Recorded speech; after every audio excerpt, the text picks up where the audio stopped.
Thank you so much. Good afternoon to everyone here. Indeed, on Tuesday, we will mark 100 days since the College of Commissioners took office. 100 days, 1st of December, that feel like a lifetime ago. In between, the world around us is changing at lightning speed. Geopolitical shifts are shaking alliances. Decade-old certainties are crumbling, and we still have a brutal war raging at our borders. Now, despite these turbulent times, this Commission has hit the ground running. From day one, we stayed the course that we had laid out in the political guidelines, building always on the three pillars you're very familiar with. It's prosperity, security, democracy. 100 days into our mandate, we stand by the European choices in the political guidelines, and we doubled down on them. We appointed the first ever Commissioner for Defence, a move that now, 3 months in, feels not just necessary but the right thing at the right time, because we have clearly entered a new era of harsh geostrategic competition. We see that some shut themselves off, sow uncertainties, and strive for short-term gains. I want to be very clear that Europe stays open, with partnership and outreach, and we offer what is very important, predictability and stability, valuable features this time. From day one, we engaged in building new partnership and strengthening old ones with countries and regions big and small. As you are aware, we forged landmark agreements with Switzerland, with Mexico, with Mercosur.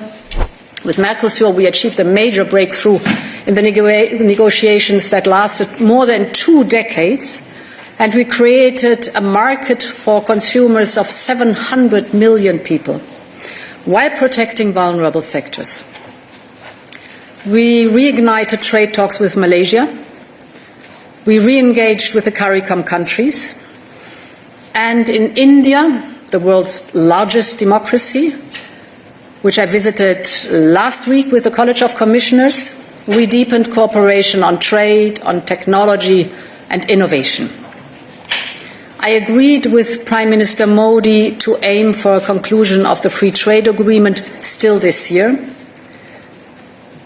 So for me, forging these partnerships is essential, because we have learned the very hard way that sourcing products we need from partners we trust is the best way to avoid overdependencies or to avoid vulnerabilities and blackmail.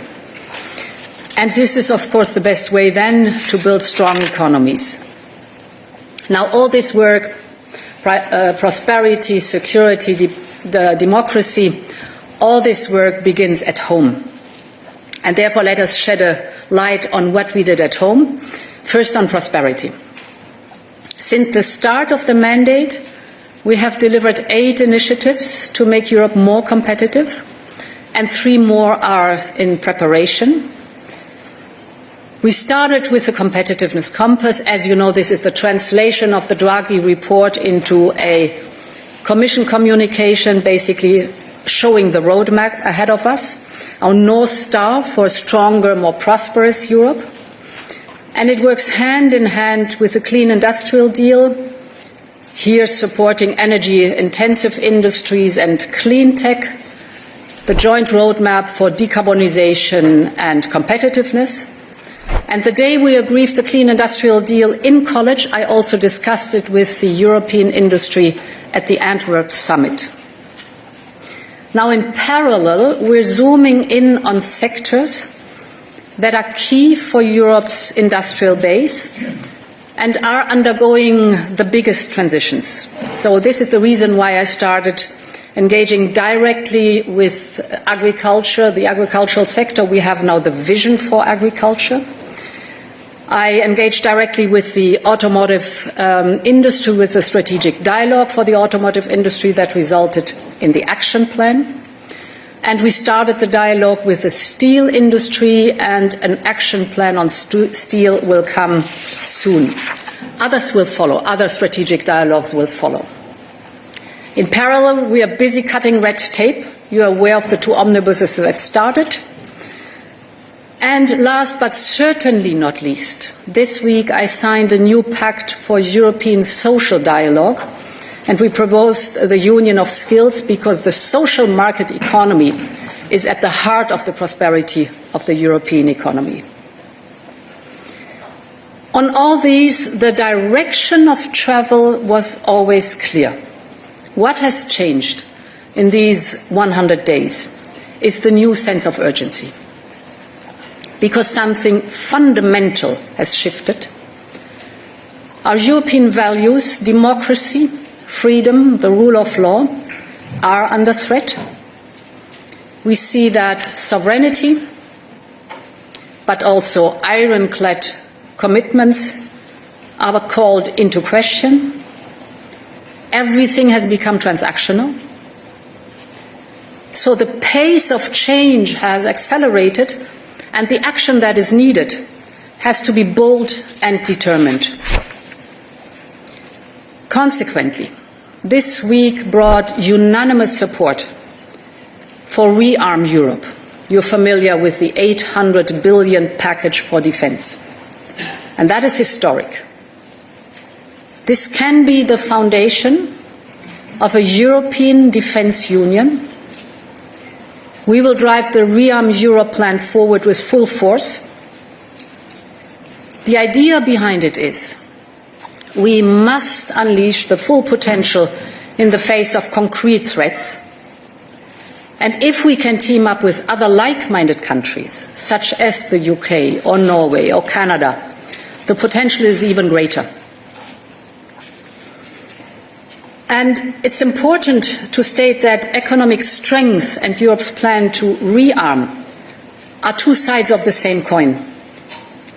Europe's economic and innovative potential is an asset for its security, but vice versa, you see that Europe's defence efforts can give a massive boost to a more competitive single market in the midterm and in the long term. The upcoming huge investments in Europe's next generation of military equipment and security infrastructure can trigger a powerful tailwind for important industries. Just think of the fast-tracking of digitalization and modernization of the transport networks, or think of the AI applications, quantum computing, secure communication. Think of key technologies like satellite networks, autonomous vehicles, robotics. All of this is on one hand important for Europe's defence, but it is equally important for Europe's competitiveness. SMEs across our union, if you look at those who are in the defence supply chain, 2,500, will be at the heart of this transformation. Now, to be successful, we also need to speed up and involve more private investors. We will launch new omnibus packages to further simplify rules and cut red tape, including in the defence sector. And still this month, we will unveil the European Savings and Investment Union, because only an effective, a deep and liquid capital market can turn the savings into the much, much needed investments. So progress here is no longer a nice to have, it's absolutely a must. In today's world, maintaining Europe as an economic powerhouse is also a matter of collective security. Extraordinary times call for extraordinary measures, and this is also true for my Commission. To deal with the challenging way ahead, we need to switch into a preparedness mindset. And this is why in the next weeks I will convene the first ever Security College. This will ensure that the college members receive regular updates on security developments, whether it's internal security or external security, but also energy, defense, research, think of cyber, trade, foreign interference. Only if we have a very clear and in-depth understanding of the threats, also the threats we call hybrid threats, can we effectively contribute to collective security. Now, everything we have done in these first 100 days has been focused on our biggest challenges. And we will keep up the work. On Tuesday, that is day 100 of this college, we will adopt an ambitious legal proposal on returns. Returns is a key element of the Pact of Migration and Asylum. We will propose common rules for return with the new European return order and mutual recognition of return decisions by member states. So we want to put in place a truly European system for return by proposing a regulation with simpler and clearer rules, preventing absconding, and facilitating the return of third country nationals with no right to stay. Those who are forcibly returned will be issued with an entry ban, and we will be stricter where there are security risks.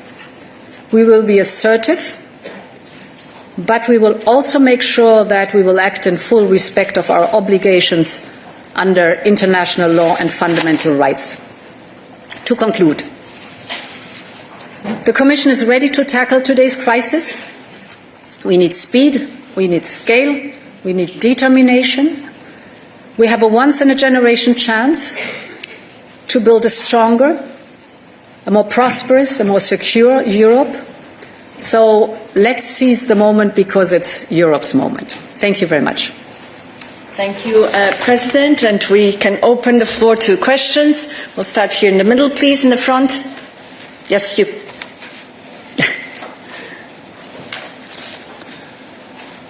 Thanks a lot. Thomas Guschka with Frankfurt Allgemeine Zeitung. Madam President, my question is on defense, specifically on the white paper, which is due in about 10 days now. So in a general sense, what do we expect of this paper now that the Commission has already launched a number of initiatives for the previous UCO? And with two specific points, please. The one is the last European Council has called upon the Commission to propose additional financing resources. And there's clearly a wish of many member states that this includes Eurobonds. So could you please update us on what your thinking is about this, given the changing circumstances? And the second issue is nuclear. I think the Commission has been tasked to explore the full range of options for European security in the white paper. So would this also, or could this also include the nuclear dimension? And do you see any role, a potential role, for the Commission in advancing this dialogue that French President Macron has launched? Thank you. So let me start with the last part of your, I would say 3 parts of your question. Nuclear deterrence is and will always remain a purely national prerogative. So the Commission has no comment on that one. The second part of your question was about the white paper. Indeed, we issued now, or we proposed the 800 billion package, Rearm Europe. But this is one part that looks at giving the member states fiscal space and creating fiscal space also for joint procurement, which is so important. Of course, in addition, also the private sector. But a white paper is much, much more than that. It's first of all an analysis of the threat scenario that we are confronted with so that we know what's going on and what the state of play is. Then proposing, of course, actions or reactions to these threat scenarios in the analysis. And then there are many, many topics. For example, if you look at the future of the defense industry, the defense industry has to substantially change. There will be consolidation. There will be much more speed and scaling up, has to be much more speed and scaling up in the defense industry. It has to be structured differently to really meet the demands that are coming. Also, the important role of being complementary with NATO. I keep emphasizing, and I think it's very important, that we will not reinvent the wheel, but we will build on the very successful coordination with NATO when it comes to standards and norms, or when it comes to the analysis of where do we have the gaps. So there's a wide range of topics that have to be discussed, and this will be part of the white paper. Now, financing options. So whatever the financing options are, we will have to raise money. So also the new instrument that we are creating, the 150 billion, you have to raise money for that. The Commission is borrowing against the headroom and then on-lending the loans to the member states. The same is with the triggering of the national escape clause. Of course, the member states have to go to the capital markets and raise money for these defense expenditures. So however you then shape in the very end the handout of financial means, we will have to raise money on the capital markets. And of course, then is most important that this push in the defense industry, which I described in a few sentences in the introduction, will have, if we do it right, an enormous effect on our industry, because this is really going to the frontier of innovation and development, and speeding up with scale the production that is so necessary for our defense posture. And we move on. Yes, Dan, please.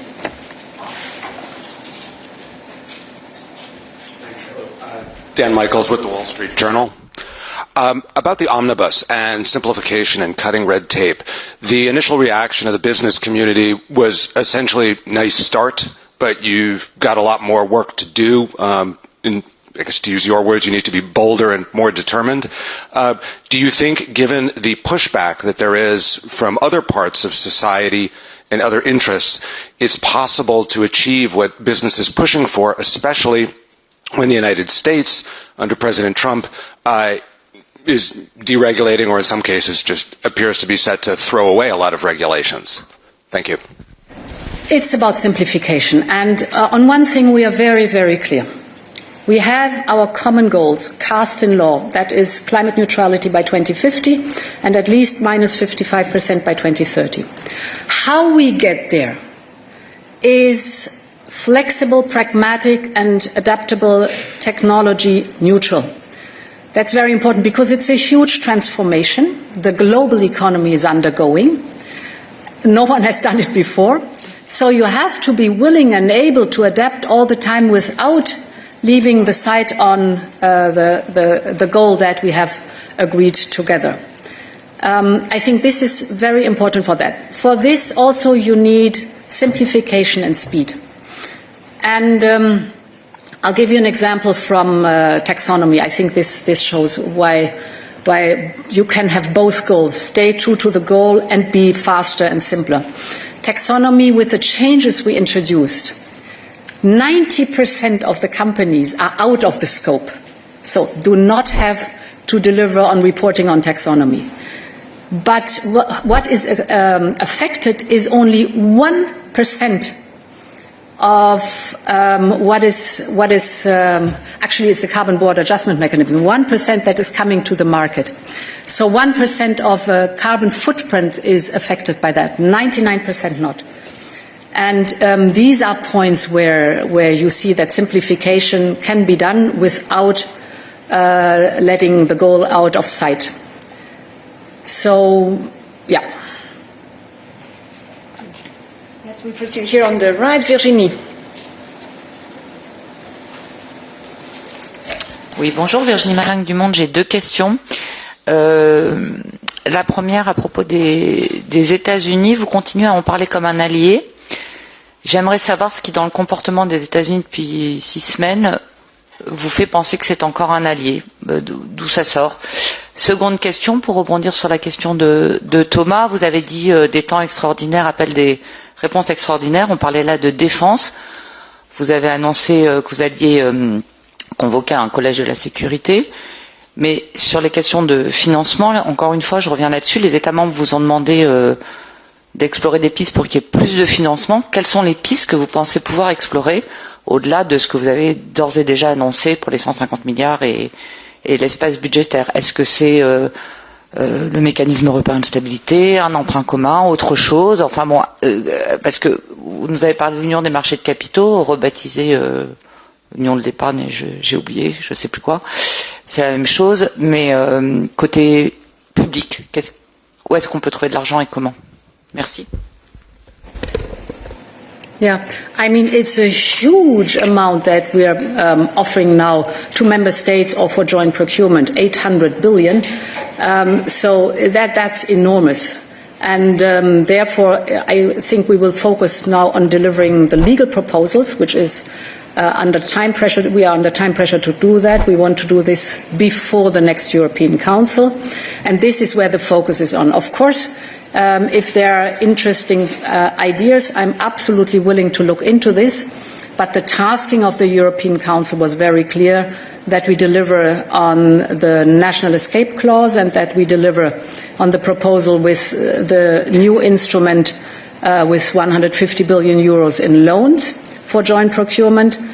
We are looking into the topic of cohesion funds, as you know, and to deliver on the private sector, the Savings and Investment Union, and a different lending pattern of the EIB. Cut, the other part of your question, the United States, they have been for more than 80 years our closest ally. And in the face of adversity, the US and Europe have always been stronger together. And yes, there are differences, but we might have different views on some topics, but if you look at the common interests that we have, they always outweigh our differences. So I think it's important that we work together. We will have our differences. We have to sort them out, but we will have to find common avenues. Oui, Virginie, vas-y. Oui, ma question sur les États-Unis, c'était pas une question de savoir si on avait intérêt à être alliés, parce que ça, vous l'avez déjà dit.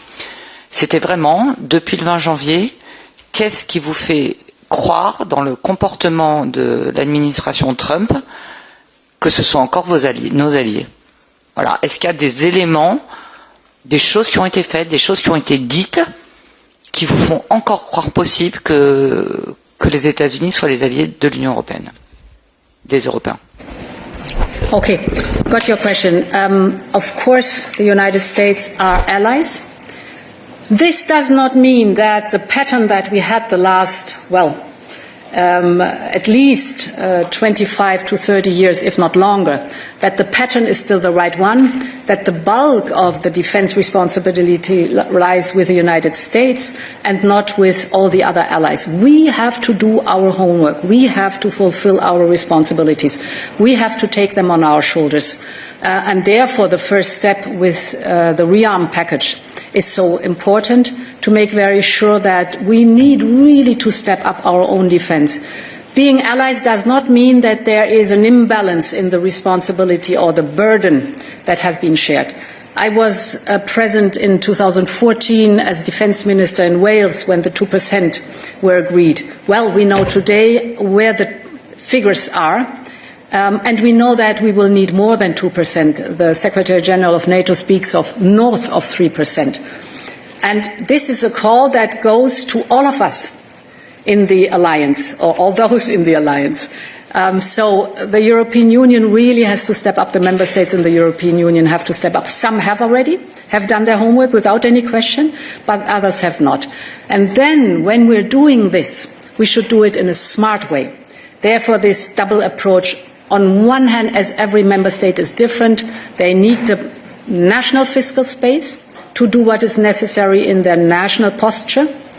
But on the other hand, we are fully aware that we have domains, and we have identified these 6 to 7 domains, where we need joint procurement, joint action, so that the member states can chip in contracts, multi-annual contracts, for huge topics like an advanced air defense shield, or the missiles, the drones, the ammunition. We all know these topics, where we have to step up together, and therefore this road is paved. There's a third element, that in parallel we have to make sure that Ukraine is in a position that it can keep on fighting till we have reached a just and lasting peace. And with the new instrument, the member states can chip in initiatives, for example, like the Danish initiative or the Czech initiative, but they can also procure military capability that then are given to Ukraine, for example. So my plaidoyer is, we are allies, but this means that all allies have to take their responsibilities. Carol, please. Carl de Beyer here. Yes, for the French daily Les Echos. I would like to know the consequences of the new, the latest events on your thinking about the next budget, because we expect a proposal in July already. So do you think we must totally rethink the budget as it is today? And do you sense, given the urgency that we witness now, do you sense a willingness from the member states to go far beyond the 1% of GDP that we have now? Well, I think it's a bit premature to talk about the size of the budget, but of course we have to rethink the budget, because this budget has been forged or shaped 5 to 7 years ago, and the world was a completely different one. So with the eyes of today, we will have a proposal that will come mid-summer, so also time to mature for this proposal, and then we will discuss with member states. What I see is that member states fully understand the urgency that we have to step up in competitiveness, in security, and in protecting our democracy. This is absolutely clear, but this is, of course, no blank check to put in whatever we think should be in, but it's still a matter, of course, of negotiation. So without any question, it will be different, the budget, but we have still a lot of time to negotiate that. Susanna, please.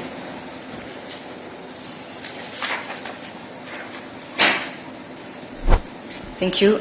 Here. Susana Freixas for SIC and Expresso Portugal. A kind of follow-up question, because on Thursday, President Costa said that there should be no taboos, and he was mentioning common borrowing for grants. Clearly, after 2 questions, you avoid the word grants or common borrowing for grants. So my question is very direct.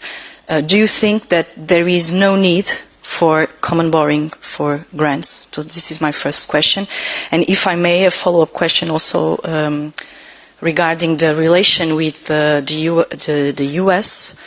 Do you think that at some point during your mandate you will have to de-risk the relation with the US as you have done with China? So for the second question, a clear no. It's a completely different relationship we have with the United States than we have with China. Therefore, a clear answer. And for the first, what the first question is concerned, where I put my emphasis on right now is, 3 days after we proposed the package to the European Council, that my task now is, in the next 2 weeks, to deliver a concrete legal proposal.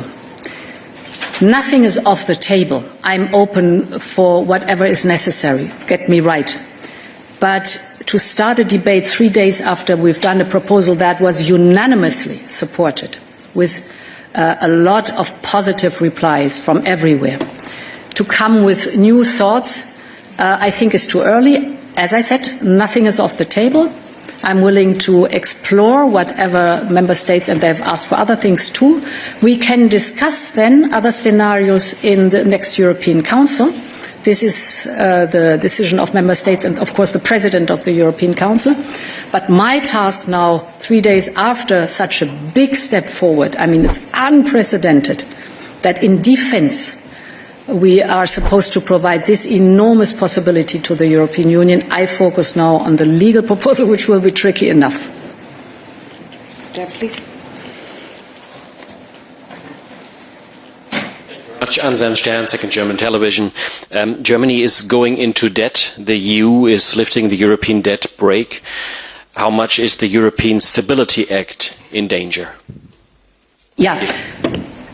So this is a very clear, fine line that we have to walk precisely, indeed. And therefore, the national escape clause is being triggered in a very controlled manner, proportionate and time limited, and with a strong focus on looking at the individual situation of member states. That's very important. Therefore, we chose the national escape clause.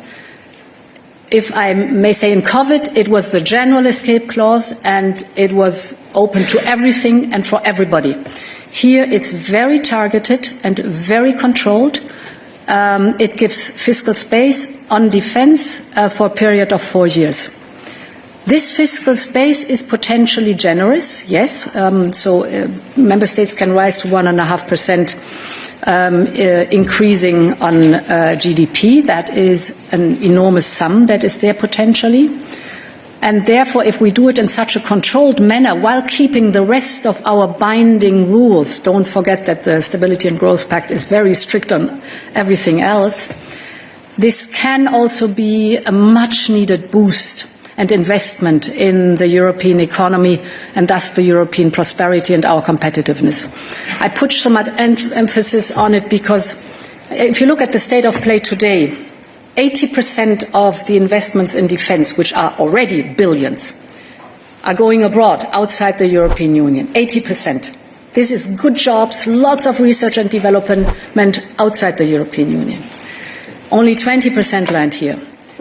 We shape this new instrument also for joint procurement in Europe because, of course, this has knock-on effects that are extremely valuable for our economy, for dual use. So we know it's not only military purposes. The classical example everybody knows is in military research, the World Wide Web and GPS have been developed and a lot other things. Look at the usage of drones today.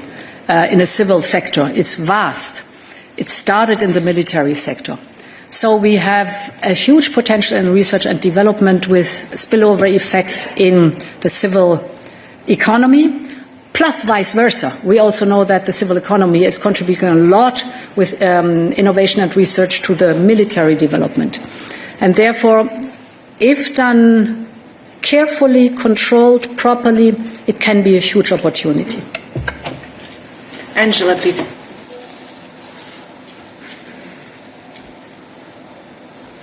Yes, Angela Mauro of Post Italy. Thanks for the opportunity. You've just said joint procurement for expenses in Europe. And my question is, as there is a big discussion, there is a discussion on the Buy European clause between France and Germany. What do you think of this? And if I can, another question on the name Rearming Europe. Some say it's unpopular, like the Italian Prime Minister thinks it's unpopular. I think you don't repent the choice. Can you explain us why? Thanks. So the name describes what is happening. I mean, if you look at the history of the development of defense investments and expenditure, I think we were around about 4%. At the end of the Cold War. Then, rightly so, there was a reduction of defense investments. It was the time of the end of history, Fukuyama. So all these affect the peace dividend, yes. But then it went further than only a peace dividend and went into, because of tight budgets and financial crises and so on, into decreasing in underinvestment, at least 1 or 2 decades of underinvestment. And therefore, it is necessary to establish the posture again that is so important. The new instrument of 150 billion euros for joint procurement, we will call it SAFE, Security Action for Europe. So that's a core element. And yes, there was a first part in your question and I forgot it, I must admit. By European. Sorry, I started with the second part. It's never good to ask me 2 questions, I always forget the second one. So I think I just explained why I think over time it can't be that 80% of our investment, think of these 800 billion. If 80% go abroad, this is very good for other regions but not good for the European Union.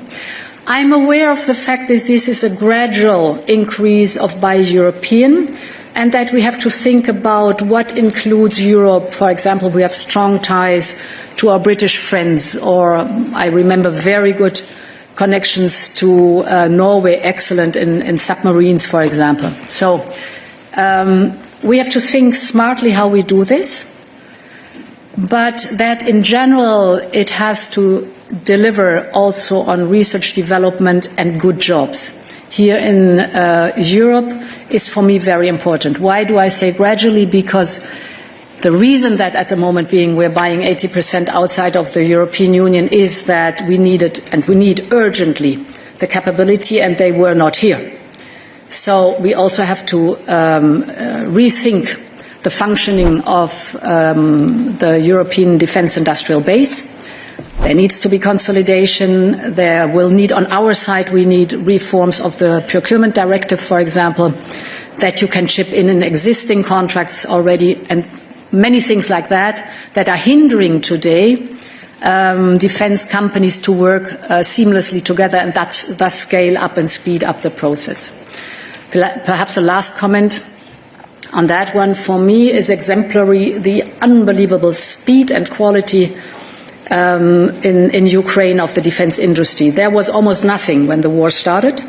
And if you look today at the multitude of highly agile functioning startups in Ukraine producing drones, armored vehicles, etc., cheaper, faster and more intelligent than it happens here, we know where the task is. So the defence industry of the European Union is now going to Ukraine to understand what is the difference that they are showing here, and this is the way for us to act.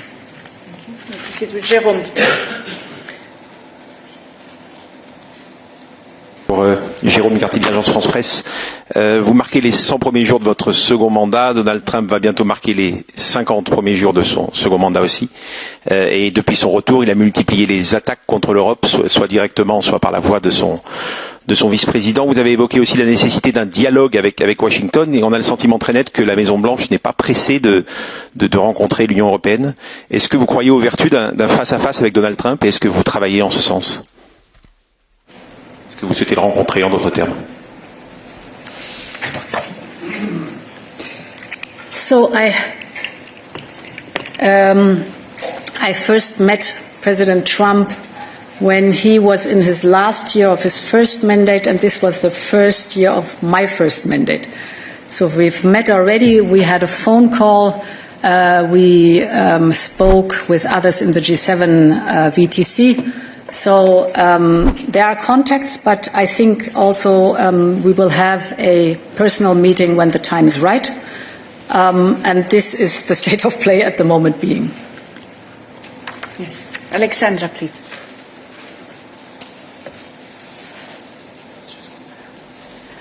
Thank you so much, Paula. Madam President, a follow-up on the defence. Of course, your proposal received unanimous political backing on Thursday.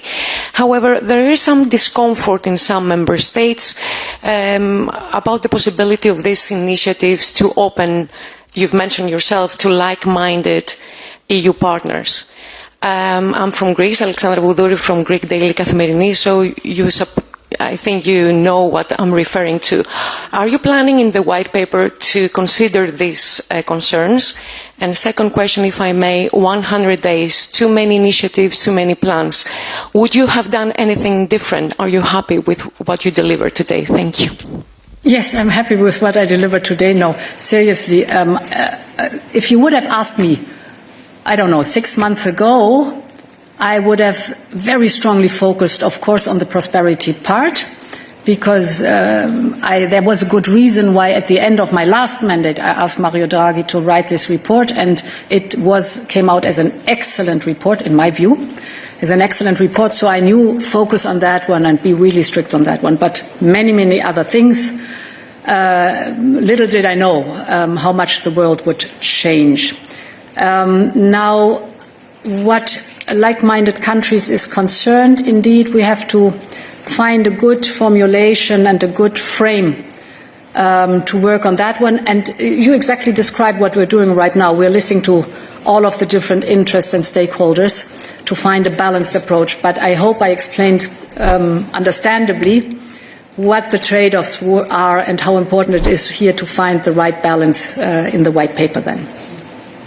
Good. There in the back. It's Dorota from Polish Public TV, so Central Europe at least. I also have 2 questions. The first one, what make you feel that this 800 billion euro is a historical, huge amount of money? It's similar to the fund that was made for the COVID pandemic, for the recovery Europe. Whereas this fund was to buy the mask, to buy the vaccines, and in some countries like closer to Russia, so the Eastern Europe, the Nordic countries, there is already a feeling that it's simply not enough. Out of 800 billion euro, we only know this 150 billion that is sure, because it will be this joint procurement. We don't know if 650 billion euro will be used and how. And if the Russian soldiers come to Poland or another country, so we cannot just announce lockdown to the citizens. And the second question, the Commission was planning to announce to stop import and buy Russian energy sources. Actually, it was supposed to be announced in February, and it disappeared from the agenda of the European Commission. And there are some media reporting says that it may be connected to some plans of restart of Nord Stream 2 with American participation. Thank you. Yeah. First question. Let me have a look. Yeah. So first of all, Next Generation EU came towards the end of the COVID pandemic, and it was meant, of course, not only for the short term, but as you recall, we had a sharp decline in economic activity because of the lockdowns in COVID, and huge problems of the economy to restart again. And therefore, Next Generation EU was the much-needed investment push to give an incentive again to the economy to open. And then you see we had a sharp decline and a sharp increase again of economic activity. What we wanted to prevent with this 850 billion Next Generation EU was that you have a sharp decline and then very slow recovery following after. And for that, this massive investment boost was there. And it helped a lot. It helped a lot. I say that this 800 billion for defense is so historic because investing in the economy is a known pattern of the single market, of course, for the European Union. Investing specifically in the defense industrial base is very new at that scale for the European Union. It's a discussion that was always very strong in NATO, but now it's a discussion that arrived also, rightly so, in the European Union, because the European Union has to care for its own military posture and has to be able, as I've described, to face the threats that we are seeing. So this has never happened before with that intensive and this focus, and it is the right move, I think. Your second question was on Russian gas, correctly. So it's worth to look at the political guidelines where I commit very clearly to phasing out the Russian gas, and I stay, of course, committed to that one. This is an absolute must. We've been successful, but we always see, of course, that there are loopholes where we have to be careful and we have to work on. And the fact that we excluded or tried to get rid of the over-dependency on Russian gas caused also enormous trouble energy-wise, but I think it's also proof that when asked to act in a joint manner, what we did, you can get rid of this over-dependency and develop a secure and affordable energy market. One of the points where it's always worth to look in, Repower EU is still working, and the purpose was and is to get rid of our dependency, and the affordable energy action plan that we have just issued, I think last week, is also a very good roadmap to see how we're going to want to move forward on that topic. Jennifer, please. Thank you. Jennifer Rankin from The Guardian. It's over here. First of all, a follow-up. What would Norway and the UK have to do to be included in any European provisions? Would they, for example, have to agree to stop buying US-made defence equipment? Could you sketch out your thinking on how to include non-EU countries in European? And secondly, I really wanted to ask about Ukraine, because at the last European Council there were a lot of discussions about the medium term and the long term. But can you give us a sense of when you expect agreement on the Kaja Kallas initiative, on what steps the EU will be taking to support Ukraine to provide military aid this year, given how critical the situation is and the gap that has opened up with the very big gap from the loss of US aid? Thank you. So, the non-European Union countries, the first part of your question, if you look at the pattern of the defense industry, you see that there are already very strong ties. Companies are already working cross-border.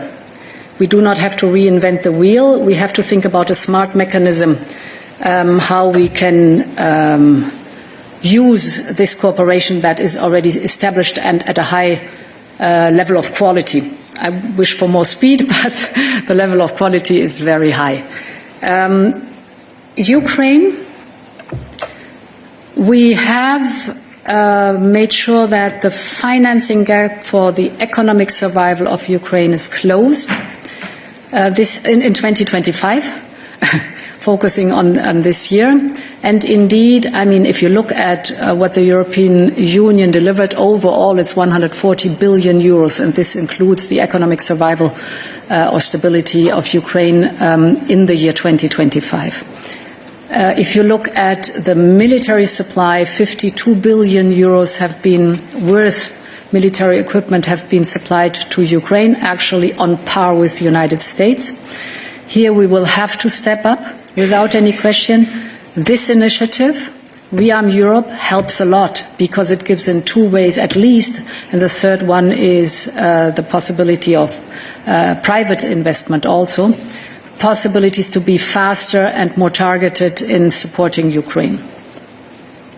Good, and we cannot forget our colleagues online, so we turn to Momchil. One question from online. Yes, hello. We come to you. Momchil. Good afternoon.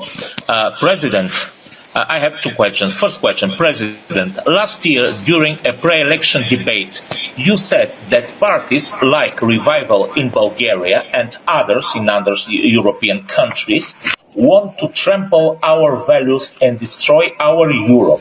But we at the EPP... Momchil, I'm sorry, we cannot see you, Momchil, and you know the rules, right? Okay.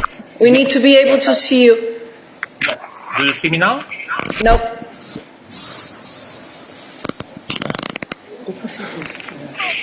Oh. Yes.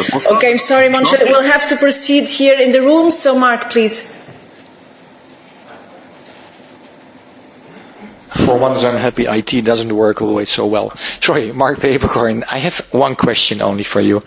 It's about this security college. When is this security college going to start? How many commissioners and who will be part of it? How often will they meet?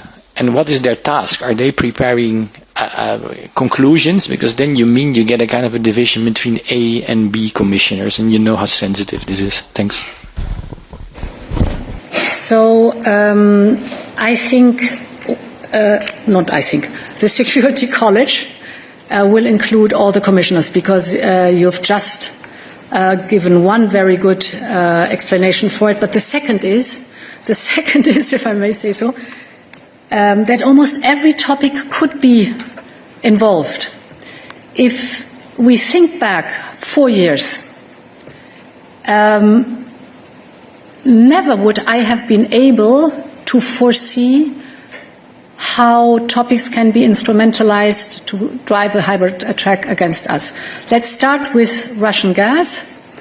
4 years ago, we saw that Gazprom is not filling the gas storages as it should, but we did not draw the right conclusions. That was before the war started. So we saw it, we were worried, but little did we know, or no idea did we have, that this is the beginning of a hybrid attack on European energy security in order to force us not to support Ukraine. So instrumentalizing the overdependency, and then of course the storages were not filled appropriately, and Putin cut us off the Russian gas. The same was 4 years ago, a bit more, or 3.5 years ago, before the war, when all of a sudden migrants, mostly from Iraq, were at the Polish border. And Putin knew very well at that time this was our soft spot, and used migrants to drive a hybrid attack. We were used already to massive cyber attacks and all these topics. But by that I want to say this is the Commissioner for Energy and is the Commissioner for Migration, for example. Without all this knowledge about hybrid attacks, we would never have thought in this wider sense. And therefore, the mindset of preparedness, as we have it displayed in the Niinistö report, that you have to be wider in analyzing the threats, is an important conditio sine qua non for the whole college, for the Security College. Security College convene in due time. I cannot tell you the exact date, I'm sorry. How often depends a lot on the urgency, of course. So it will be convened more often now than it would have been the case 4 years ago, for example. Important is that we get regular briefings from the relevant security services to be ahead of the curve and to remain ahead of the curve. So knowledge is important. In-depth knowledge of the security services is important. The analysis of the situation, the understanding what is coming, and of course then the political steer on different fronts where we have to deliver.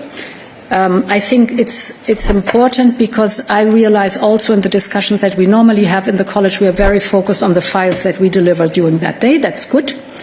But this specific focus on what is the security landscape, what does the security landscape look like, where do I have to be attentive, what do I have to prepare potentially for something that is coming to be then able to deliver when it's necessary.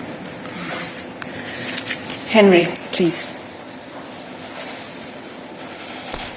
Thank you so much. Henry Foy, Financial Times. Two questions. The first one's very simple, yes or no. Do you think that member states who take a slice of the 150 billion could, if they wanted to, spend it on an F-35 US fighter jet? It's a yes or no question. And secondly, the Ukrainians will sit down with the Americans this week for negotiations over a peace deal. That's something you and other member states have been demanding, is that they're involved. Do you feel like Kyiv has an exact idea of what Europe can supply in any peace agreement ahead of these talks in Saudi Arabia, or do we need to talk more about that? So the contact to President Zelensky and his staff is very, very close. And it's built on trust that has grown over the last 3 years. We've basically gone through thick and thin, so we know that we are reliable for each other in crises or extraordinary situations, and that we can most of the time find solutions. Not always, but most of the times we find solution while working very, very closely together. And of course, the talks that hopefully lead to a just and lasting peace, the talks around security guarantees, for example, are talks where we often also explore what is possible, what is in the first line. For example, the strongest security guarantee, of course, would be NATO membership. That is at the moment not possible. Then the second element, the most important, is a well-equipped, functioning Ukrainian army, armed forces. And then you can go into detail. So there's a lot of very fruitful discussion that we have. And how do I say it in English? This is a common learning process also. Because again, these are uncharted waters. And together we have to find the best solution. So member states nationally, of course, can decide what they want to do with their national military posture. Important is, and this is also, of course, the NATO military posture that is embedded in the norms and standards that are agreed together. This is important for as a security matter. The joint procurement will be different. So it's there you can chip in or develop the possibility for joint contracts.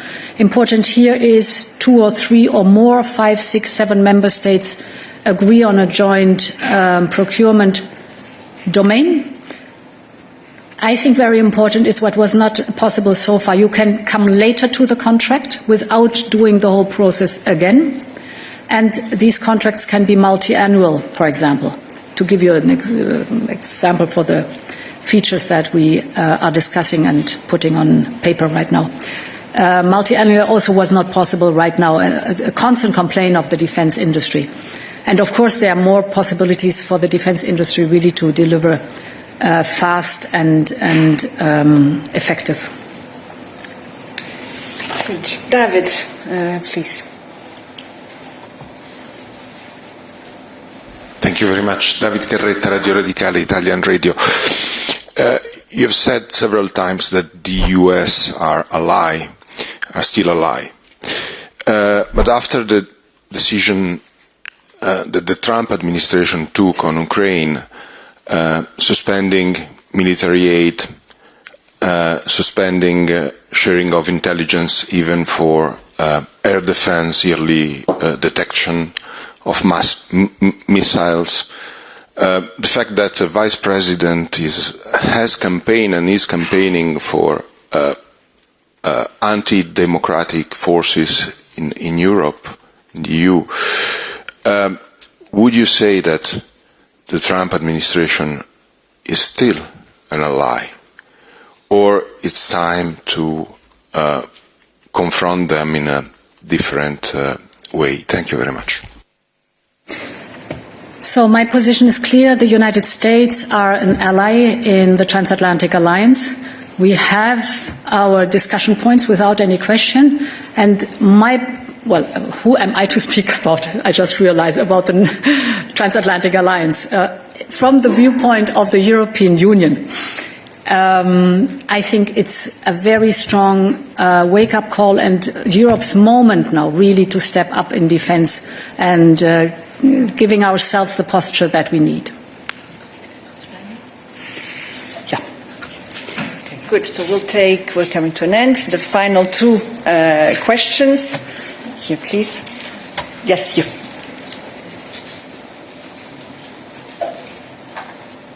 Hello, thank you. My name is Julia Sarivan. I'm from Republic of Moldova, representing Journal TV. So, just before the special summit, President Macron said that Russia's next target is definitely Moldova and Romania, especially in terms of disinformation and cyber attacks. So, in the meantime, the European Union is strengthening its defense through Rearming Europe. What does this plan mean for non-EU countries as Moldova is, and can we expect even more support from the European Union? Thank you. So Moldova, for sure, as a candidate country, can expect a lot of support from the European Union, and I think we are on a very good path. With the growth plan, for example, we're working intensively on giving Moldova more access to the European single market in certain sectors. This comes with investment in Moldova's economy. So Moldova can expect that we stand by Moldova firmly and determined, and of course with the full support that we have given so far, and this will always also be the case in the future. Good. And there, please. Yes, you. Sorry, don't remember your name. James Cantor from the Media EU Scream. President, it's a bit of a follow-up on Dorota's question. Europe still buys tens of billions in Russian hydrocarbons. And of course we know those hydrocarbons, those revenues fuel the Russian war machine. At the same time, and this is a little bit the 100 days question, you have presided over quite a dramatic rollback of the Green Deal. How, and the Green Deal is of course supposed to hasten a whole of society move away from carbon and fossil fuels. So how do you respond to those who say there's a bit of an incoherence here when it comes to policies on climate, but also on security? Thanks. So the hydrocarbons from Russia. Our dependency on Russia, I try to get off the top of my head all the figures. Dependency on Russian gas was 45% at the beginning of the war. It was reduced by 75%, which is quite a big step. The dependency on coal was 50%, it's zero. And I think oil also was around 50%. Now, the figure I know for sure, it's 3%. So by that you see a huge effort to get rid of our dependency. If I look at the overall situation of Russia, it's a mixed picture. The sanctions are biting and having a very detrimental effect on the Russian economy. You see that they have skyrocketing interest rates, and inflation is soaring. But what is still a source of income, not from the European Union, is the oil revenues. So we see that very clearly. A field where improvement globally should happen, or we could have a closer look at it globally. Now, that's a hydrocarbon with Russia. What the European Green Deal is concerned, very clear in the Draghi report, there are 3 elements where he is very clear on. The first is innovation, but the second, and therefore I'm mentioning it, the big pillar with Draghi is decarbonization and competitiveness. And basically my whole program is built on decarbonization and competitiveness, because I'm deeply convinced that with innovation and decarbonization you can be very competitive. That's where I'm completely convinced about. If you look at the competitiveness compass, you see it as a red thread. If you look at the clean industrial deal, it looks at clean tech. And clean tech, of course, is not only, but also, for example, the whole renewable element. Not only, there's much more than that. So it's one of the big cornerstones or pillars of this mandate. I'm convinced that the future markets will be clean tech. And I mean, we've discussed often, for example, why is China investing so massively in electric vehicles, because they know that the future of mobility will be autonomous, electric and software driven. Why are the Gulf countries investing so heavily in green hydrogen? They tell me they sit on oil and gas and dominate today the energy sector. They also want to dominate the energy sector of tomorrow. This is why they are investing in green hydrogen, because they know these are going to be the markets of tomorrow. So this is not only a question, it's also a question of fighting climate change, but it's also a question that I'm deeply convinced that the economy will move into the clean direction, and we are leader in many technologies, but we have to stay leaders in many clean technologies, and for that the whole competitiveness compass is composed the way it is composed. Good. And with this we conclude our press conference. Thank you very much for your participation. Thank you to the interpreters, and a big thank you to President von der Leyen for her presence here today. Wish you a good afternoon, and in the meantime the documents, the statement of President von der Leyen is already available for your use. Wish you a nice afternoon. Bye.